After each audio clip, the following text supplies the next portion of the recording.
Olá pessoal, sejam todos bem-vindos a mais um Lançando Podcast. Hoje nós trazemos aqui na mesa um assunto polêmico, a ideologia de gênero. É um assunto que está em pauta na nossa sociedade e que, para nos ajudar, hoje nós trouxemos dois convidados, né? O diácono Tiago, que ainda não é diácono, né? Mas está quase, e o João. Eles vão se apresentar um pouquinho para nós. Eu sou o Jean, né? Junto com o Christian, o João Liduvino, nós estamos iniciando este novo programa do Lançando Redes. Bom, vou me apresentar primeiro, mas estou apurando a hierarquia, né? O Tiaguinho é quase diácono aqui. Quase diácono. Quase diácono. Então, sou o João Gabriel, sou da Diocese de São João da Boa Vista. Estou no 2º ano de configuração. Muito honrado em estar aqui falando de um tema tão polêmico, né? Se bem que todo o tema até agora foi polêmico, né? Falou de campanha da fraternidade, agora fala de ideologia de gênero. Está sendo um podcast de... Eles vão continuar até eles conseguirem que algum seminarista fale alguma besteira doutrinal. Aí, nesse momento, o programa vai ser cancelado. Mas, enquanto isso não acontecer, a gente vai vir firme aqui. É isso aí. E para que esses erros, né, não aconteçam, a gente tem aqui nos nossos bastidores, né, um padre que está nos acompanhando, né?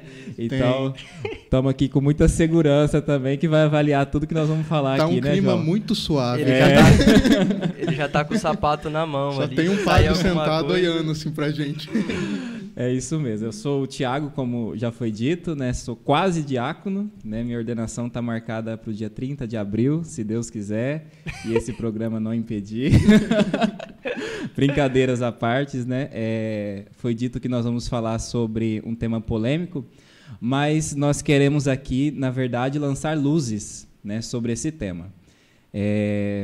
Aquilo que nós acreditamos e aquilo que a própria filosofia, a teologia ensina para nós, nós queremos, então, nos fundamentar nisso para verificar, né, se ideologia de gênero é um caminho, né, para a humanidade. Né? A questão da ideologia de gênero, né, muitos afirmam que ideologia de gênero nem existe, que é uma forma de denegrir, né, a questão de gênero. E para deixar claro para o pessoal o que seria gênero, né, a questão de gênero, temos uma diferença entre orientação sexual, gênero e sexo. Sexo é dito como aquilo que é biológico, né? Você nasce com o sexo masculino ou sexo feminino, é isso?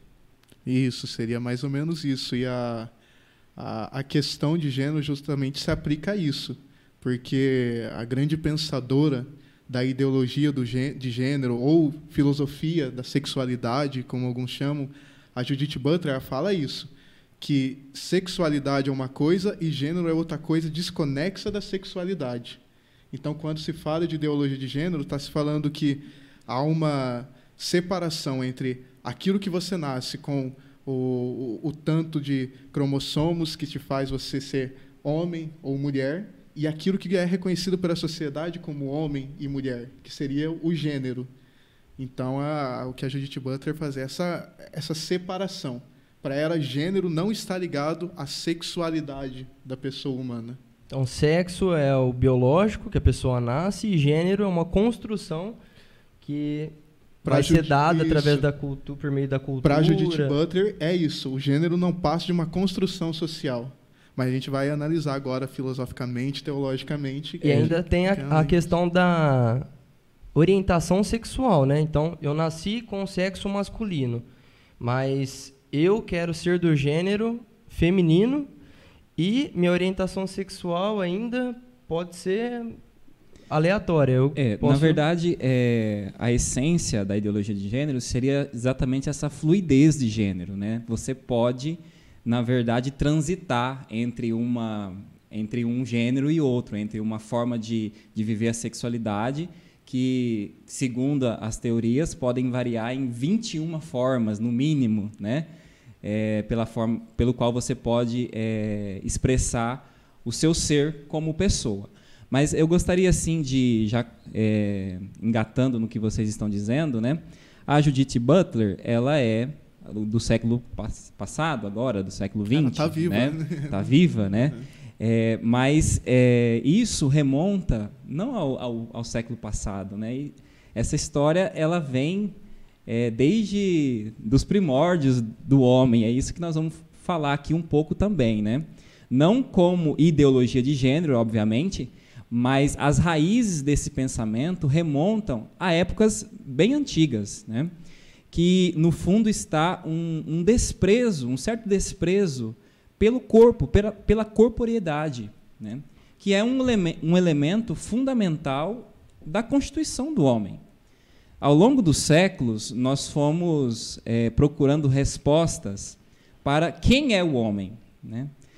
E essa dimensão da corporeidade, desde Platão, né, que é um dos primeiros pensadores e é um dos que fundamentam, né, a nossa cultura, desde da época dele, essa dimensão corporal ela é deixada num segundo plano. Para Platão, por exemplo, né, o corpo ele era visto como um túmulo, né, como uma cova, onde a alma estava ali presa, prisioneira, e que se ela quisesse, de fato, alcançar a felicidade, ela deveria, então, se libertar desse corpo, né? Então, uma existência totalmente desconexa da corporeidade. Ali ele já está vendo o corpo como algo ruim, né? Então, exatamente, como inimigo, né? A citação é o corpo é o cárcere da alma, diz Platão.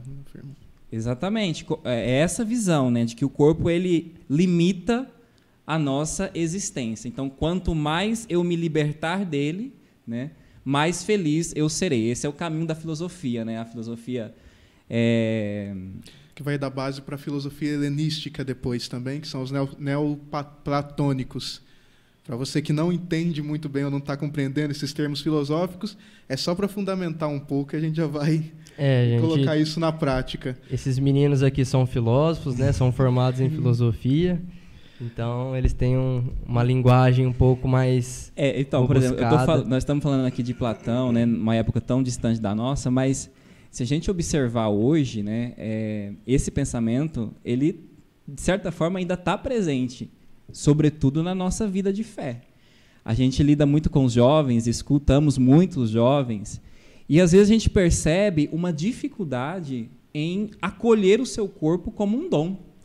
Então, se contrapõem duas realidades, né? A realidade espiritual da realidade corporal. Então, o corpo ele é tratado como um inimigo, como se todas as manifestações do meu corpo fossem contrárias à minha santidade, né? Então, se por um lado Platão está lá na antiguidade, né? Hoje existem reflexos dessa forma de compreensão do corpo, né? Eu venho de uma espiritualidade carismática, né? Sou membro, inclusive, né? Sou membro de uma comunidade carismática. E é muito frequente entre os jovens essa dificuldade, quando ele começa no caminho de conversão, ele achar que toda e qualquer manifestação do corpo dele é uma influência do demônio, é algo que vai tirar ele, né, da santidade. E, na verdade, não é isso, né? O que nós devemos buscar é uma reta integração do corpo com a alma. E isso se faz presente, inclusive, dentro de uma própria, ali na era medieval, um pouco da modernidade, uma espiritualidade que a própria igreja às vezes pregava, que é o mortifica o corpo, maltrata o corpo para santificar. E isso se estendeu desde aquele ponto. Então, tem que se achar a justa medida aí.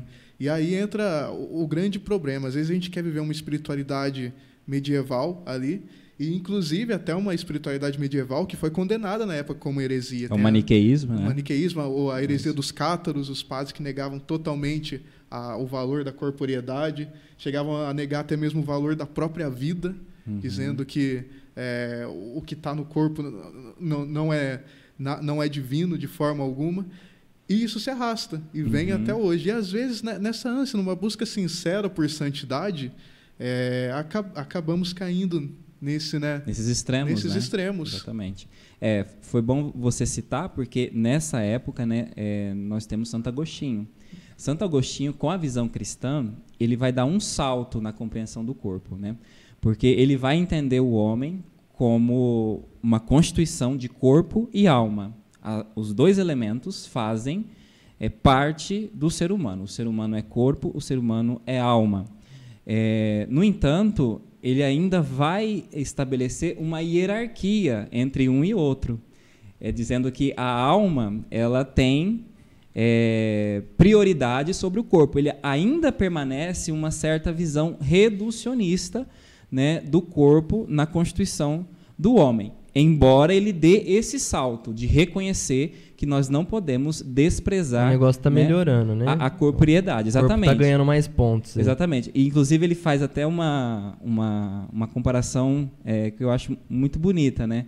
Que ele diz, por exemplo, os animais, o corpo dos animais, eles estão inclinados, né? E o corpo do homem, ao contrário, ele é ereto. Ou seja, o corpo do homem aponta que ele foi criado por uma realidade superior. Ele está para Deus, está para a eternidade, né? Então, o corpo já aponta essa eternidade que nos espera. Então, ele dá um salto, sim, na compreensão do corpo, né, na nossa constituição enquanto homem, mas ainda permanece esse risco, né, que foi condenado, heresia, né, o maniqueísmo, de considerar o corpo como uma realidade ruim, né, e a alma como uma realidade boa. É o problema, né? do extremismo, né?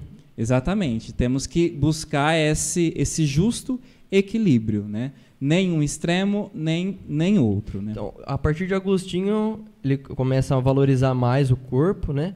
Mas hoje a gente vê que esse caminho que ele começou parece que não deu muito certo, né? Nós estamos falando dessas perspectivas em relação à ideologia de gênero, porque talvez você deve estar até se perguntando, né? Mas o que isso tudo tem a ver com ideologia de gênero? A gente está querendo, né? que o Thiago nos conte de onde vem isso, né? A causa. A linha de raciocínio aqui que nós estamos fazendo é a seguinte: a ideologia de gênero, no fim, ela estabelece essa divisão entre corpo e alma, corpo e psique, né?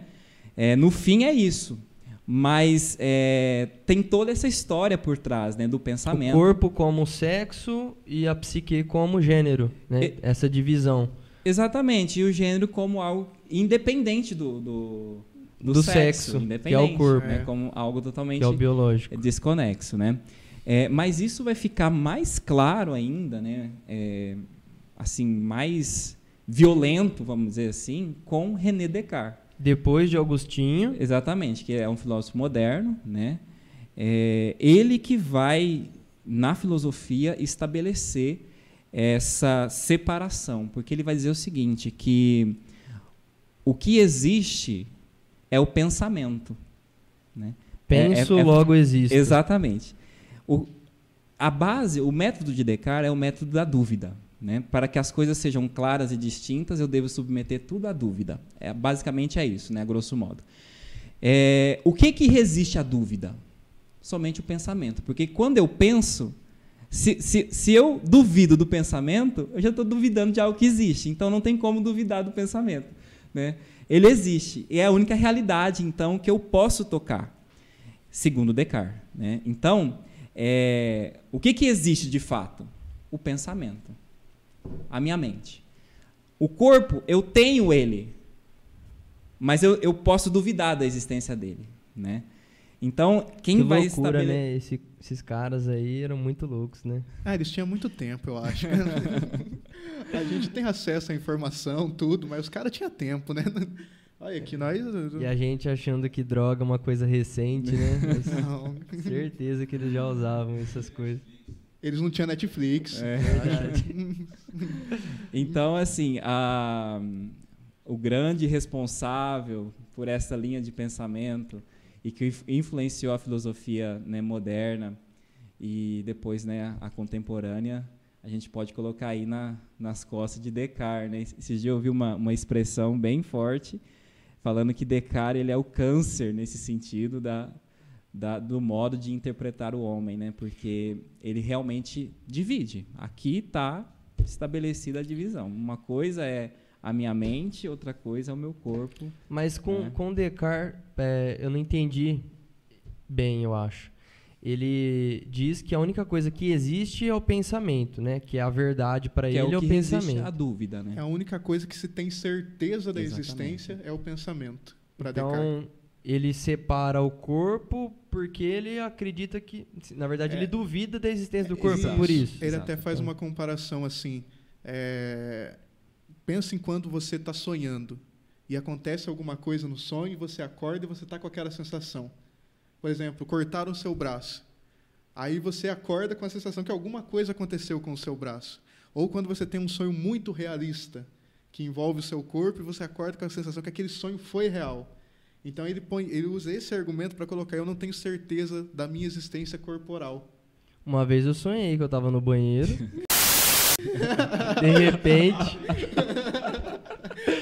De repente meu sonho se tornou realidade.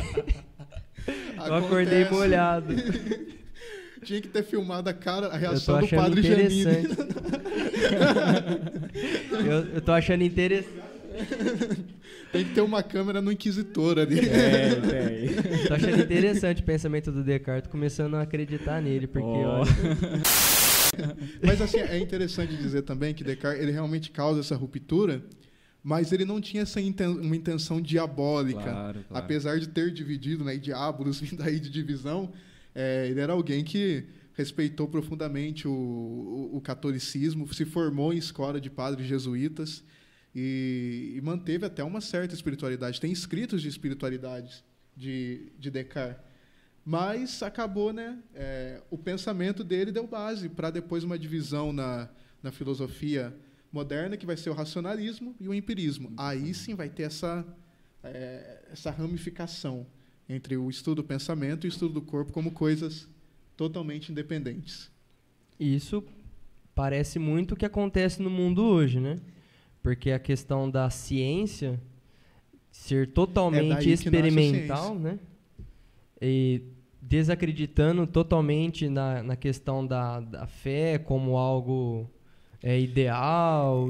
Exato, porque daí com essa divisão que acontece, o que é biológico, aí Descartes ele vê o corpo humano como uma máquina. Exatamente. Onde cada órgão, cada coisa tem a sua função. Se é uma máquina, então o estudo que tem que aprofundar sobre o corpo é biológico, não espiritual. O espiritual não fala nada do corpo. A fé não pode falar nada do corpo porque é campo da ciência. Da mesma forma, a ciência não fala nada sobre o que é metafísico, né? Metafísica é aquilo que está além do físico. E daí acontece toda essa separação. Mas até então os primeiros filósofos, desde sempre, uniram os dois modos de pensar. Né? Se você pegar, por exemplo, Platão e Aristóteles, apesar de você já ver ali Aristóteles mais empirista, mais cientista, e Platão mais idealista, querendo ou não, eles têm ali ainda eles têm um olhar global da coisa, apesar de visarem uma coisa de preferência, de estudo, ou que eles acreditam que que explica melhor a realidade. Mas até esse ponto não se divide, por exemplo, ciência de filosofia. Até entre os padres da igreja não se divide teologia de ciência. Até hoje a gente fala que a teologia é uma ciência, mas a gente tem que brigar e dar volta e volta para falar que a teologia é uma ciência. E de vez em quando nem nós acreditamos direito que teologia é uma ciência. Mas, então, não havia essa separação de saberes. A partir do método cartesiano, o saber vai se dividir. Então, daí vai ter cada disciplina estudar a sua parte e ninguém coloca o nariz naquilo que é próprio de outra disciplina. Eu acho que a teologia é uma ciência, porque tem gente que nem tem fé e faz teologia, né? Então... daí a gente tem que falar do método teológico. Tudo. Tiago, mas você estava falando, né, da questão, chegando em Descartes, ele causa essa separação mais brusca entre o corpo e a mente, e esse é o ponto de onde parte as questões da ideologia de gênero e tudo mais? Eu diria que a ideologia de gênero é uma consequência desses pensamentos que nós estamos abordando aqui, né? Porque, como já foi dito aqui no princípio, né, existe uma dissociação na ideologia de gênero daquilo que é o sexo biológico da pessoa, né, e daquilo que ela desenvolveu, construiu como identidade sexual, né? Que seria o gênero? Que seria o gênero, exatamente. Mas, assim, para entender um pouco desse contexto da ideologia de gênero, né, ela nasce, né, nos meados do século passado, né? E ela é uma ideologia feminista, né? O movimento feminista, ele é marcado por 3 ondas. Mais uma polêmica, ó. Entrou no feminismo. Ele é marcado por 3 ondas. E o feminismo de gênero, ele é o terceiro momento do feminismo. Porque ele entende o seguinte, existe uma desigualdade, né, na sociedade. Aqui a gente remonta ao marxismo, né, a teoria de Marx. O feminismo, ele absorve as ideias de Marx e estabelece essa desigualdade entre homens e mulheres, né? Existe uma desigualdade entre o homem e a mulher. Uma desigualdade sexual. O homem é o opressor, né, e a mulher é a oprimida. Ele, né? transforma aquela questão da diferença entre as classes. Exatamente. Isso. Transfere para a luta entre homens e mulheres. Quem lê a né? Sociedade assim vai ser Simone de Beauvoir. Exatamente. Que é ela que faz ela pega o pensamento. Simone de Beauvoir. É a mulher do Sartre. Agora, as feministas, se tiver alguma assistindo, vai me crucificar, desculpa, viu? É uma filósofa totalmente dependente do seu marido. Pois é. Mas também vale pelo pensamento dela. Mas Simone de Beauvoir pega a análise marxista da sociedade, como o Tiaguinho falava, né? A divisão do Ele me Thiaguinho. chama de Tiaguinho, viu, gente? É o Tiaguinho. Daqui uns dias isso vai mudar. Não é do pagode, não.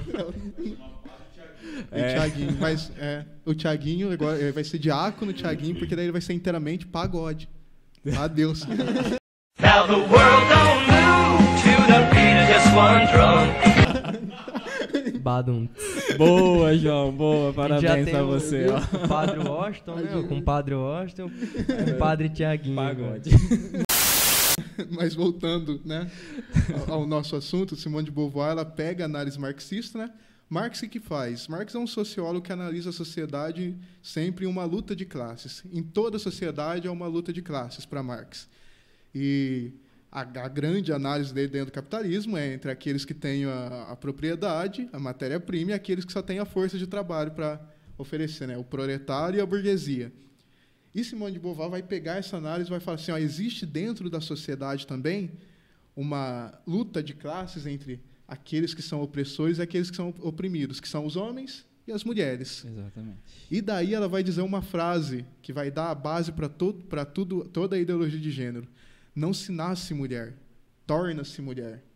Aqui ela está dizendo que o termo, o conceito mulher, não é próprio da pessoa humana, mas que é dado em algum momento, ou que é atribuído, ou construído que é socialmente. ou construído, ou conquistado na visão de algumas, mas é algo que não é próprio do ser. Exatamente. Mas então, pode falar. Seguindo esse mesmo raciocínio, né? Não é próprio do ser, o ser mulher ou ser homem. A primeira premissa da ideologia de gênero, então, é dessencializar essa ideia de ser homem e ser mulher. Para isso, o corpo ele precisa ser, então, uma massa informe, que, à medida que a pessoa vai se desenvolvendo, ela vai atribuindo o que ela quiser a esse corpo. Então, independente se o meu corpo tem um órgão genital masculino ou feminino, eu posso atribuir ao meu corpo o significado que eu quiser. E no sentido de construção social, né? Então, a ideologia de gênero vai procurar desestabilizar essa estrutura básica da sociedade, como cristãos e católicos que nós acreditamos, né, que é a estrutura base da sociedade, que é a família, né? Vai tentar, então, de todas as formas, destruir, né, desmontar esse elemento constitutivo da sociedade para livrar a mulher, né, dessa opressão masculina, dessa opressão do homem, né? Vale dizer também que a gente fala aqui da Simone, do movimento feminista em si, mas há uma separação. Às vezes também a gente pega e fala que toda a luta das mulheres por conquistar direitos, por conquistar espaço, por conquistar salários iguais, a gente transforma tudo isso em feminismo. Quando, na verdade, às vezes é uma questão de justiça também. Tem até uma Sim, santa da igreja que era feminista, Edith Stein, não é? Não sei se pode usar o termo feminista, porque o termo feminista acabou se convertendo nessa luta de classe.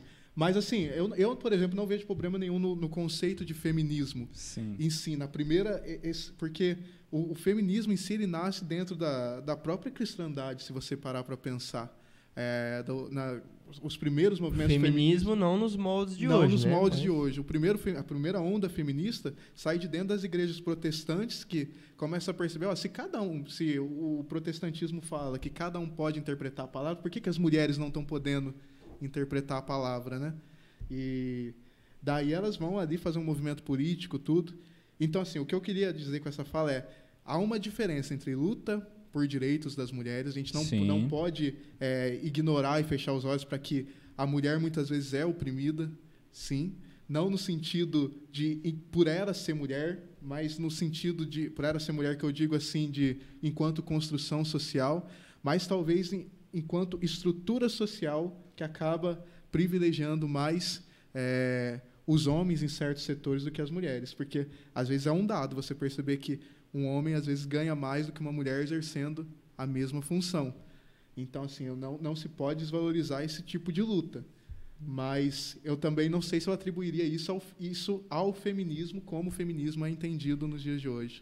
Como eu disse no início da minha fala, né? O feminismo ele passou por 3 ondas, né? Uhum. A primeira onda foi justamente essa luta pelos direitos, né? A segunda onda por esse equilíbrio no trabalho, né? A exigência dos direitos para que houvesse essa equidade entre homens e mulheres em relação ao trabalho. E essa terceira onda, então, que entra o feminismo de gênero. E isso coincide com a Revolução Sexual na década de 60. Porque com a inserção da pílula, né, anticoncepcional, as mulheres veem nesse instrumento uma oportunidade, né, para a liberação sexual e para a igualdade entre homens e mulheres, né? Então, ela vai fazer desse viés e dessa campanha um instrumento de libertação dessa opressão dos homens em relação às mulheres. Então, a primeira premissa seria essa, né? O homem e mulher é uma construção social, né? Então, o corpo ele é uma massa informe. E a segunda premissa é o que nós estamos dizendo aqui desde o princípio, é esta separação do corpo com a psique. Então, o meu pensamento constrói aquilo que eu desejo ser. Vou trazer aqui um exemplo, né, do fracasso dessa proposta, né? Por quê? Um médico, psicólogo, né, ideólogo de gênero, Dr. John Money, americano, né, viveu nos Estados Unidos. John Money. João Dinheiro. João Dinheiro. Ele quis fazer um experimento dessas ideias, né? Então, o que aconteceu? 2 crianças gêmeas, 2 meninos, tiveram que passar por uma cirurgia de fimose quando completaram 7 meses de idade, né? E numa dessas cirurgias, uma das crianças teve o seu pênis amputado por um erro médico, né? Teve ali o seu pênis amputado. Os pais dessas 2 crianças, conhecendo o Dr. John Money, essas ideias de dessencializar a ideia de homem e mulher que ele defendia, levou essas 2 crianças para ele, esse caso para ele, né? E ele, então, orientou os pais, dizendo o seguinte: olha, essa questão, né, de homem e mulher é uma construção social. Então, vamos educar o Brian, que era um dos meninos, como Brenda. Que é o que perdeu o piu-piu. Isso, ele perdeu o pênis dele, né? Vamos educá-lo como Brenda. E nós vamos ver que, de fato, o ser homem e ser mulher é uma construção social, não tem nada a ver com o seu sexo biológico, né? E os pais acordaram ali com ele, então, esse acompanhamento. Então, Que loucura. eles aceitaram, né? Uma das crianças foi educada normalmente como homem e a outra como menina, né? Como mulher. Isso deu certo até os 9 anos de idade das duas crianças, né? E quando eles completaram 9 anos, Dr. John Money publica um artigo desse experimento dizendo: olha aqui, a minha tese está certa, a minha tese é verdadeira, né? A ideologia de gênero é uma realidade, é uma verdade. Ponto. A comunidade científica acolheu esse argumento. Só que o que não dizem é as consequências desse ato na vida de Brenda, né? Quando ele completou 15 anos, ele não sabia de nada, obviamente, né, de todo esse... Ele acreditava ele que era uma acreditou mulher. que era uma mulher. Só que, na adolescência, os conflitos começaram a aparecer, porque ele tinha um comportamento masculino, né, ele tinha um jeito masculino, mas tinha se construído a ideia de que ele era uma menina. E isso, dentro da pessoa, isso provocou uma verdadeira confusão, né?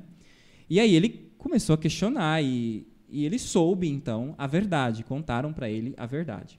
O que ele fez? Ele procurou a cirurgia de reversão de sexo, voltou, né, a ser homem, né? Passado um tempo, ele se casou, adotou 2 crianças, tornou pai adotivo, né? Só que as lutas, o conflito interior foi tremendo, intenso, né? E que culmina com o suicídio dele, né? Ele se mata, porque ele não consegue administrar tudo aquilo que foi feito com a mente dele, né? Para dizer o seguinte, que não adianta, né, dizer que é uma construção social o gênero, né? Isso provoca na pessoa uma desestruturação. Então, voltando àquela pergunta inicial, né, quem é o homem? Será que o corpo não tem nada a dizer daquilo que o homem é? Isso entra numa questão que atualmente também a ideologia de gênero ela luta e fala muito de uma educação neutra também, né? De não falar, por exemplo, a criança não chamar nem de menino nem de menina, né? Todes. Tem esses negócios aí. E daí e argumentam assim, né? Como é uma construção social, a gente não vai influenciar nem para um lado nem para o outro. Nesse caso aí, nesse exemplo, influenciou para um lado ainda. Querendo ou não, o médico fez uma construção social reversa ao corpo, mas fez uma construção social segundo aquilo que eles dizem, né? Então, agora eles falam, então a gente não vai fazer construção nenhuma.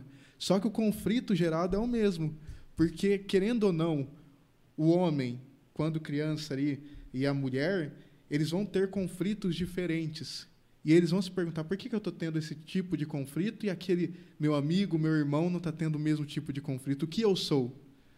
E no se perguntar o que eu sou, aí a ideologia de gênero fala assim, você tem que esperar ele mesmo achar a resposta. Ele decidir, né? Bom, aí acontece uma coisa. A resposta emerge, né, naturalmente, mas depois de muito conflito. Olha só o transtorno psíquico que se causa quando seria muito mais fácil, aos 7 anos, você fala assim, você é homem, você é mulher, você vai passar por isso, isso e isso. E depois, se houver ali, aí não se pode ignorar a realidade também, sejam patológicas, sejam psíquicas, de orientação sexual, que vai se voltar para outra coisa, para o mesmo sexo, quer dizer, ou alguma outra coisa, algum outro problema dentro da sexualidade, mas são conflitos próprios também que devem ser enfrentados de maneira própria de cada pessoa. E a sociedade em si, e quando eu falo sociedade, estou falando primeiramente a família, tem que fornecer a estrutura para a criança descobrir o mundo, descobrir a realidade. Não construir da realidade do mundo aquilo que a criança quer que seja, mas realmente aquilo que se emana dela mesma, aquilo que vai se fazendo. E, às vezes, tem coisas que vão surgir no nosso psíquico que não condizem com a nossa realidade. Isso é uma coisa que, às vezes, por exemplo, quando se fala dessa divisão entre corpo e psique, quando a gente fala psique, a gente está falando do pensamento, daquilo que é a minha vontade. Às vezes eu quero uma coisa que o meu corpo não é capaz de me dar. Então eu posso querer voar, mas eu não tenho, o meu corpo não vai me dar asas para voar. Então, assim, mesmo que eu faça que eu voe de asa delta, que eu tente e realize o meu sonho, entre aspas, de voar, ainda vai ter ali um vazio, uma frustração, se eu me entregar a esse pensamento. Uhum. Porque o meu corpo não vai me permitir porque realizar aquilo. a própria realidade me diz, né, a verdade sobre isso, né? Porque como que a gente pode enfrentar esse argumento, né, que não existe diferença entre homem e mulher, né? Pela realidade. Eu não sei, eu não tenho irmãs de sangue, né? Em casa nós somos 3 homens, né? Mas eu moro numa comunidade de vida, né? Tiaguinho, Péricles... Não, Tiago, João Paulo e Júlio César. Mas eu moro numa comunidade de vida, né? Entre homens e mulheres que convivem, né? Numa casa comunitária. E, assim, é nítido a diferença da forma de ser da mulher e do homem. Não sei se vocês têm irmãs, né? Eu tenho. Tenho irmã também. Mas é evidente, está diante dos nossos olhos, né, que existe uma diferença. E não é só uma diferença corporal, né? Porque você pode dizer, claro, a diferença corporal. Né? Eu tenho pênis e ela tem vagina, né? Diferente, né? Claro, mas não é só isso. É uma forma de pensar. Existe um jeito de pensar feminino. Existe um jeito de amar feminino e um jeito de amar masculino. Porque, por exemplo, para a mulher ela tem, por exemplo, a necessidade de manifestar o amor, por exemplo, né? Então, para ela, quanto mais ela ouvir do esposo dela, eu te amo, é sinal de que ele está amando ela. Para o homem, não. Se ele falou que uma vez para ela que ele ama ela, para ele já é o suficiente, né? Mas a mulher ela tem essa necessidade de ouvir isso, né? Então, assim, um exemplo banal, né, para dizer, existe uma diferença, não só biológica, uma diferença psicológica, uma diferença do modo de pensar, do modo de amar, né, de encarar as coisas, de ver as coisas, né? E isso é belo, né? Aquilo que é visto como algo depreciativo, né? Algo ruim pelas feministas, essa diferença entre homem e mulher, na visão cristã, na nossa visão, é belo. Deus quis que fosse assim, que homem e mulher se completassem um ao outro, né? Que fosse um para o outro. O corpo do homem e o corpo da mulher é resposta um para o outro, né? Aí entra uma análise também, que é que o homem, aqui eu falo homem enquanto pessoa humana, a pessoa humana nunca é completa sozinha. O ser humano não é pronto em si só. Ele precisa do outro. Quando Adão está lá naquele relato do Gênesis, né? E ele olha para todos os animais, toda a criação, e se sente sozinho. Está faltando alguma coisa. E daí vem a mulher que completa. Não como inferior, mas que vem para completar. Exatamente. Lado a lado. Da mesma forma, a mulher se sente completa pelo homem. Então, assim, a pessoa humana, a humanidade só tem sentido quando se vê identificado masculino e feminino. Se eu anular isso, nós vamos ser várias pessoas isoladas, cada um no seu egoísmo, cada um querendo ser aquilo que quer ser e nunca completas de verdade. Nós vamos ser uma sociedade incompleta. Vamos ser famílias incompletas, vamos ser pessoas pessoalmente incompletas também. Dizem que a fala de Adão, quando ele vê Eva, né, foi a primeira declaração de amor que nós temos notícia, né? Então, aqui vai uma dica para quem está acompanhando a gente, né?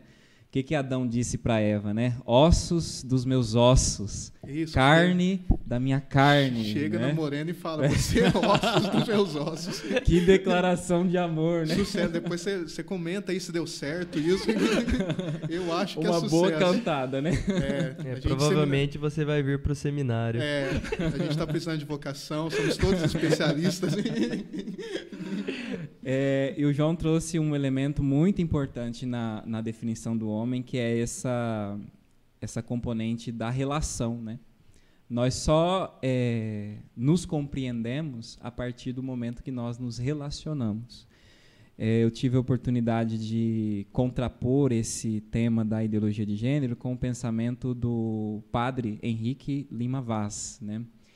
E ele diz que o ser humano ele se torna pessoa à medida que ele consegue unir, né, a sua estrutura, e aqui quando ele fala de estrutura, ele fala de a parte somática do corpo, a sua estrutura psíquica e a sua estrutura espiritual. 3 componentes da estrutura do homem, né? Quando a gente consegue unir essa estrutura, essas 3 componentes, com a capacidade de nos relacionarmos com Deus e com o próximo. Então, quando nós conseguimos estabelecer esta comunhão, essa unidade, né, entre a estrutura e as relações, nós nos tornamos pessoas, né? E nos tornando pessoas, nós vamos nos realizando, né? A autorrealização, né, faz com que eu me torne homem, ser humano, né? Com que eu responda a essa vocação, né, que Deus imprimiu em cada um de nós, né? Então, essa visão integral, né? Até agora nós falávamos dessa visão reducionista. Não posso reduzir o homem nem ao seu corpo apenas e nem à sua dimensão psíquica e espiritual. As duas formas reduzem o homem, nenhuma e nem outra. Nós precisamos fazer um caminho de equilíbrio. E o Lima Vaz, ele propõe isso. Não só ele, né, tantos outros, né, o João poderia falar também dos autores que ele estudou nessa perspectiva, né? Tem o próprio João Paulo II, né, na teologia do corpo, vai propor essa visão integral do homem, né? Para dizer o seguinte, né, que nós não podemos fragmentar o homem, nós não podemos dividir o homem, né? Nós não podemos dividir o homem. O homem, ele é todas essas realidades, né? A gente tá rindo aqui porque o Christian colocou uma foto do Tiaguinho pra gente ver Esse aqui. não é o Não é o Tiaguinho, não. Não é o Tiaguinho, não. É o Tem Belo. como colocar a foto pra ver? É o Belo. Você é burro, cara, que loucura. Como você é burro. Isso é o Belo. Oh, não. Oh, não. Ai, ai. Desculpa, eu não ouço muito funk. Não é funk, é pagode, meu irmão. Agora eu tava brincando. Tá complicado, tinha. Ai, ai, isso que falaram que eu ia ser o alívio cômico daqui, né? Mas, falando sobre isso também, os autores que eu estudei, existe uma corrente da filosofia do século passado, que é a corrente personalista. Exatamente. Que é a que faz parte, inclusive, primeiro Karol Wojtyla, né, enquanto bispo e cardeal, vai ter escritos, inclusive o livro Pessoa e Ato, Amor e Responsabilidade. Apareceu isso, é belo? Apareceu belo para nós ali. Isso, pronto, olha lá. E dentro dessa corrente se fala da valorização da pessoa humana, mas vendo a pessoa humana enquanto um ser integral mesmo, enquanto corpo, enquanto alma, enquanto espírito, e que é tudo, que não se pode isolar uma coisa da outra. Quando eu isolo, eu vou destruir a pessoa humana. Exatamente. Isso pode acontecer quando eu isolo só o corpo, aí entra naquilo. Se eu sou só corpo, então quer dizer que eu sou só um ser sexuado que vou partir para a reprodução, ou para a busca do prazer. Se eu isolo só a minha psique, aquilo que eu separo do corpo, aí eu não consigo ter uma verdadeira... não consigo me completar. É o que acontece algumas vezes com pessoas que não conseguem aceitar o próprio corpo, não conseguem aceitar que nasceram com um determinado corpo. Isolam o psique do corpo. E existe também o isolar só o espiritual, né? Que são aí quem vive nas nuvens, né? E acaba aí aquilo que a gente dizia, vivendo uma espiritualidade que despreza, maltrata o corpo e que acaba reprimindo o próprio corpo. Porque daí não se aceita enquanto ser sexual, e por não se aceitar, vai ser aquele que não vai aceitar o sexual do outro também. Aí começa uma verdadeira caça às bruxas por tudo que se diz que é sexual, quando na verdade a força sexual, a libido que existe na pessoa humana é dom de Deus também. Só que tem que ser bem orientado. Integrado na pessoa. Integrado, né? isso. Porque senão, se você vai focar a sua libido em uma das 3 dimensões, você nunca vai ser completo. E vale também dizer, João, que aqui nós não estamos ignorando, né, que existe esse drama, né, da pessoa Claro. num corpo masculino ter atração pelo mesmo sexo. Né? Esse drama existe, ele é real, é palpável. O que nós estamos querendo dizer aqui é que propor isso como algo normal e ensinar isso, né, construir isso na vida das pessoas, que é o errado. Né? Talvez o que seria dizer assim, por exemplo, se você se vê hoje como uma pessoa homossexual com atração do mesmo sexo, você é mais do que isso. A sua concepção vai além daquilo que você sente, atração, da né? sua atração. Isso. Existe um componente muito maior que isso. Faz parte de quem se é. E tem que se aceitar isso também. Mas o se aceitar é integrar junto nas outras dimensões. Para descobrir o verdadeiro sentido. Porque às vezes é algo que surge também. Aí são diversos motivos que pode acontecer, seja da própria sociedade, seja da própria impulsividade. Olha como hoje em dia a gente sexualiza as nossas crianças e os nossos adolescentes. E isso tem consequências terríveis, porque a criança até os 9, 10 anos ali, ela já sente uma certa atração sexual, mas ela não sabe destinar isso. Aí ela liga a televisão e aí ela vê lá ou talvez as crianças de 9, 10 anos, a gente não pode ignorar que já tem às vezes acesso a uma pornografia mais pesada até. E daí vê aqui e fala, então é assim que eu destino? Uhum. Aí vai lá, tenta ter uma primeira experiência frustrada, ou não consegue destinar, e vai tudo se embaralhando. Por isso que tudo tem que ser apresentado na vida da criança, depois do adolescente, de forma integral. Uhum. É um risco também, um erro, se ignorar completamente. E o outro risco é falar que a criança vai se descobrir por si só sozinha. Sim, né? sim. É um drama que nós vivemos na sociedade de hoje, né? Quantas crianças, adolescentes cometendo suicídio, né? Por quê? De onde está vindo isso? Será que a gente... Não podemos fechar os nossos olhos e achar que a gente está andando no caminho correto, né? Como uma sociedade em geral. A gente tem que perceber, começar a refletir que alguma coisa não está certa, porque muitas pessoas estão infelizes, estão ansiosas, estão depressivas. É porque a gente está indo para o caminho correto? Obviamente que não. Alguma coisa está errada. Então a gente tem que se abrir, né, e começar a buscar, refletir um pouco sobre o caminho que nós estamos percorrendo, né? Eu acho que isso entra muito naquilo que o Tiaguinho falava, aquela frase, você pode ser aquilo que você quiser. Importante é ser feliz. Isso, né? Porque daí o que acontece? Você pode ser aquilo que você quiser. Aí você vai e traça um sonho. Bonito, você está começando um projeto de vida. Só que daí você percebe que tem empecilhos, que tem coisas que estão te impedindo de alcançar aquilo.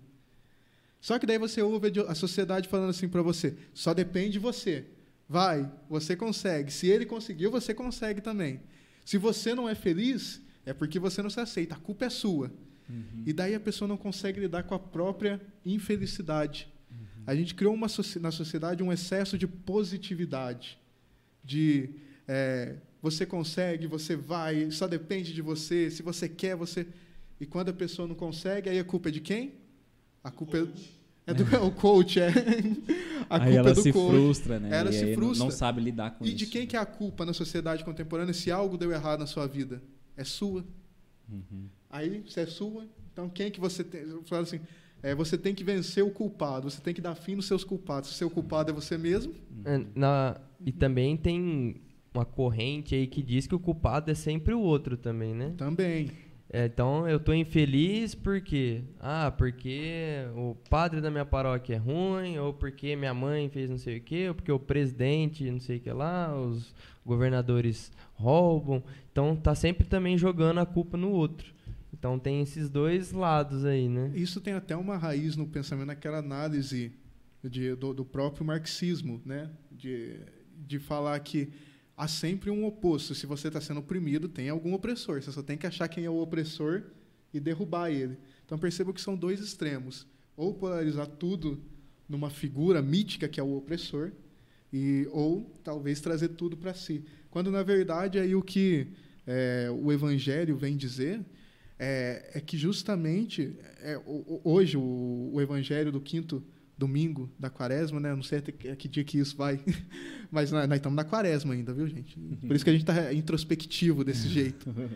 E aí, se o grão de trigo não morrer, quando fala, ele aprendeu a obediência pelo sofrimento. O sofrimento é um dado que faz parte da própria existência da pessoa humana.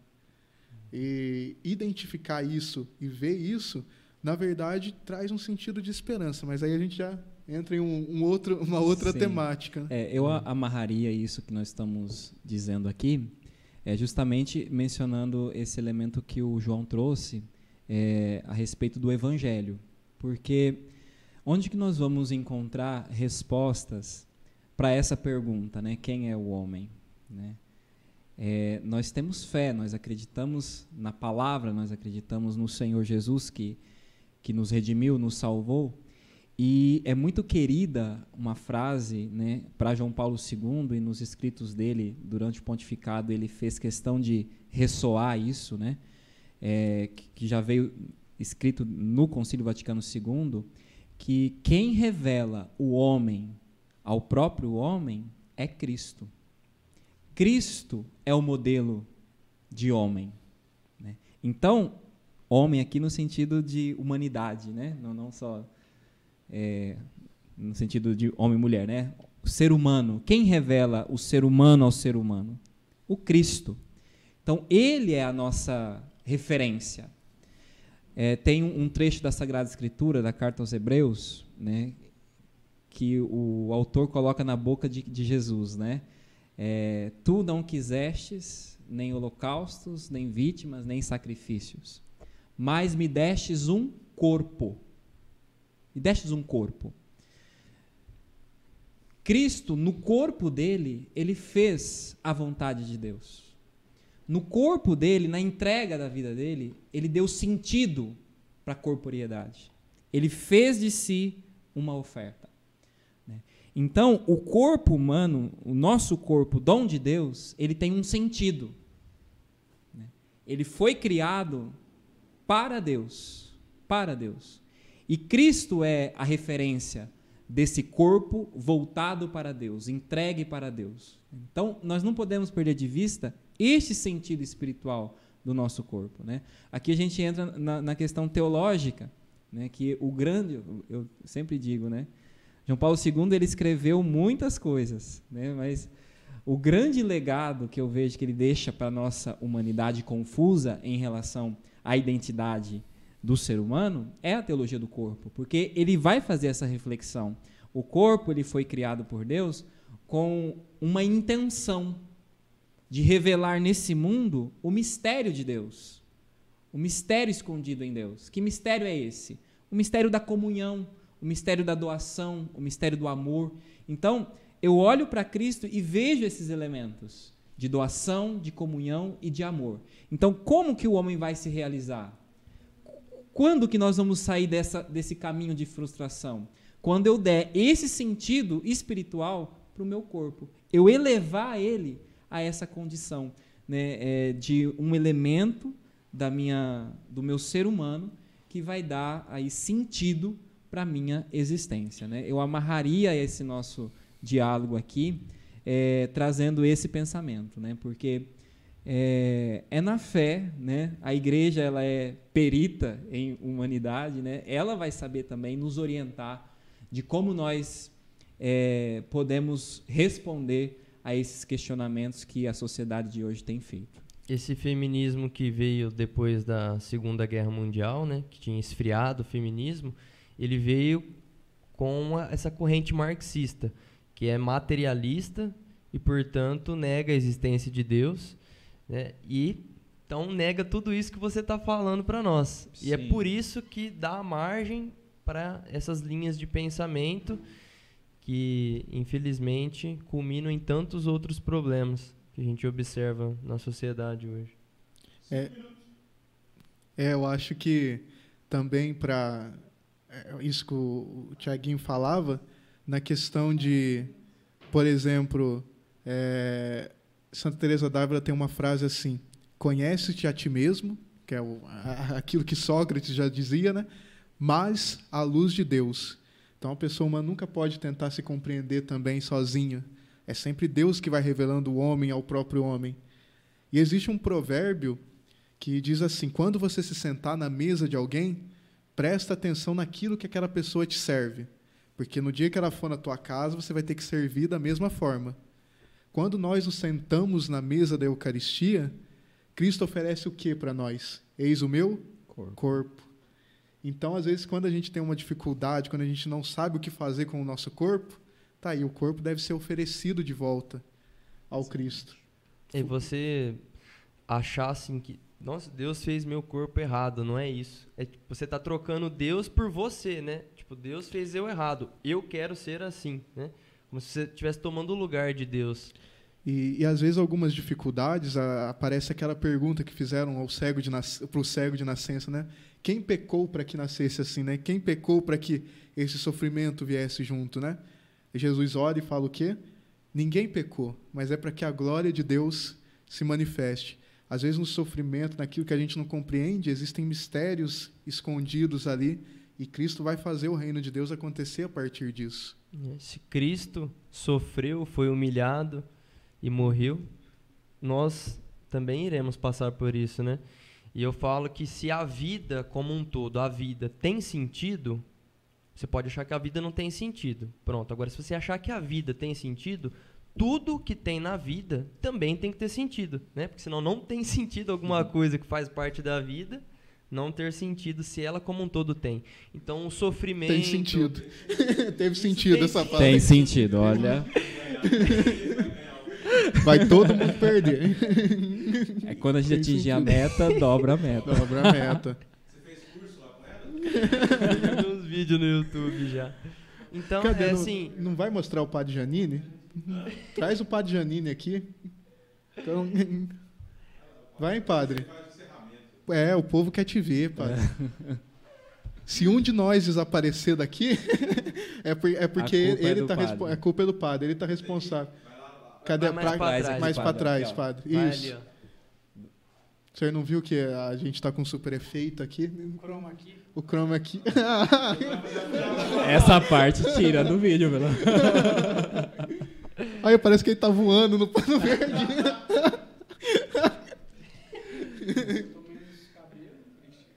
Aí que será que aconteceu, né, Padre? É uma visão do futuro. Olha. Parecendo Anakin Skywalker quando vira o Darth Vader. Isso aí, gente. Puxa o microfone, hein? Levanta a aranha pra ele. Cara, pode levantar. Aí, quando eu estava falando, né, depois eu deixo até para eles escorrer depois, tá? Só vou jogar a ideia. A própria encarnação do verbo, né? Essa manifestação da valorização do corpo, né? Porque o verbo, quando ele se encarna, ele traz essa grandeza do corpo humano.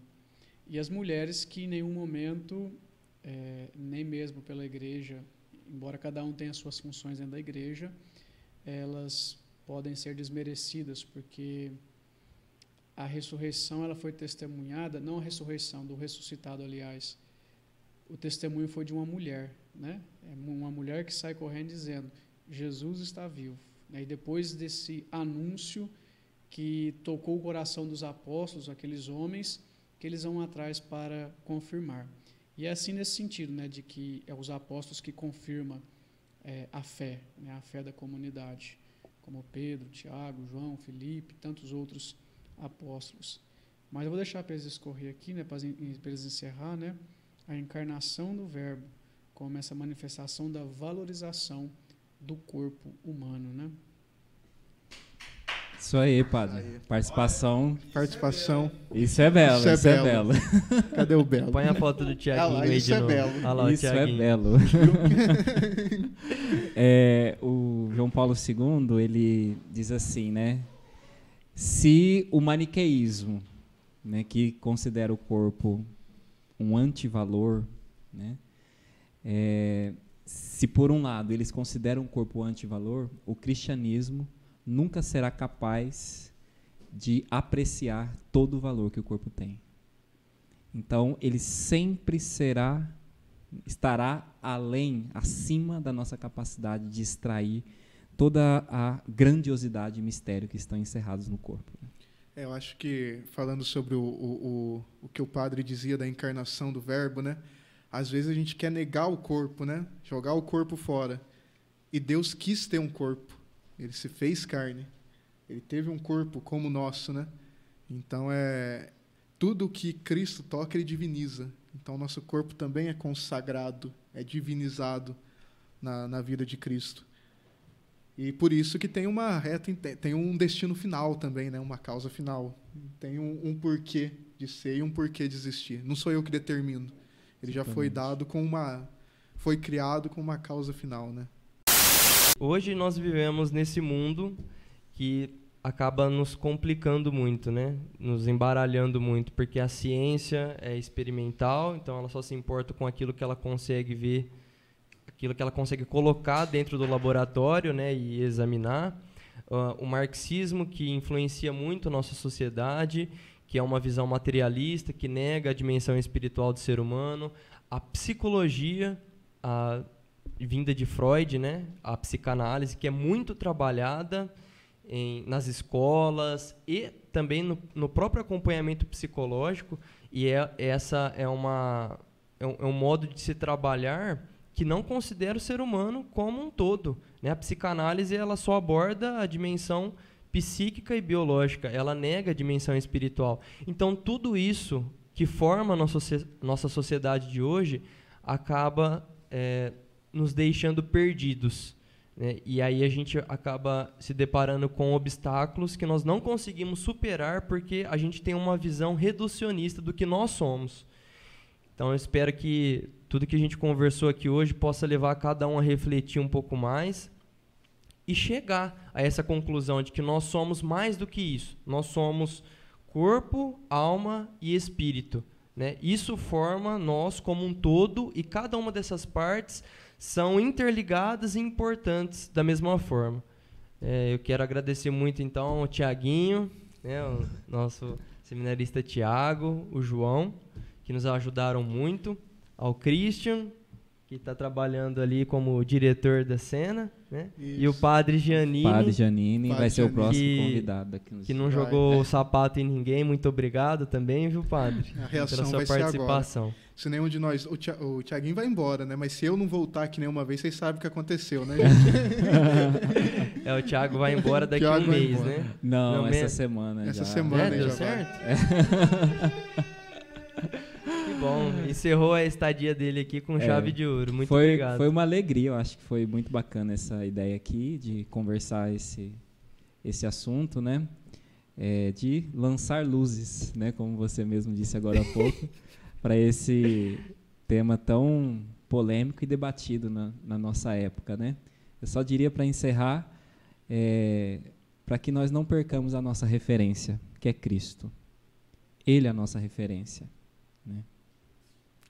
Acho que é isso. Agradeço também a oportunidade e espero ter contribuído com alguma coisa, além de um alívio cômico, como disseram que eu ia ser aqui, né? Mas é uma alegria e a você que está aqui nos ouvindo, assistindo, né? Compartilhe aí, né? Envia para quem você acha que precisa ver essa nossa reflexão. Somos abertos também a conversar. Aqui foi um diálogo. Então, assim, a gente se baseou muito naquilo que é o pensamento de São João Paulo II, no pensamento de outros autores cristãos, mas foi a nossa maneira de dizer. Então, pode ser que a gente tenha derrapado alguma coisa, até no nosso jeito aqui de brincar, mas somos abertos sempre ao diálogo, né? Então, pode comentar aí sua opinião. Se você quiser saber sobre algum assunto que você acha muito interessante, pode deixar nos comentários. E a gente vai trazendo novos conteúdos aqui mais para frente. Desculpe, né? Talvez a imagem do nosso cenário aqui não está muito nítida ainda, mas nós estamos começando agora. Se você quiser nos ajudar, né? Para doar R$5, ligue 0800. Só o que você estava falando, olha para cá agora. É que nós tem que terminar de colar essas madeiras aqui, ó. Ainda não está em tudo. Aqui, ó, vocês perceberam agora, tá saindo as madeiras, o revestimento. Mas é isso, gente. Muito obrigado. Fiquem com Deus. Acho que uma coisa importante também de falar desse programa foi muito belo. Foi muito belo. Foi belo. E eu acho que se colocasse um cabelinho amarelo no Padre Janine, dava uma dupla com o Thiaguinho aqui. Com você também. Ah, é? Tchau, gente. Tchau. Tchau, isso é belo. Isso é belo. Tan, tan, tan, tan, tan, tan, tan, tan, tan.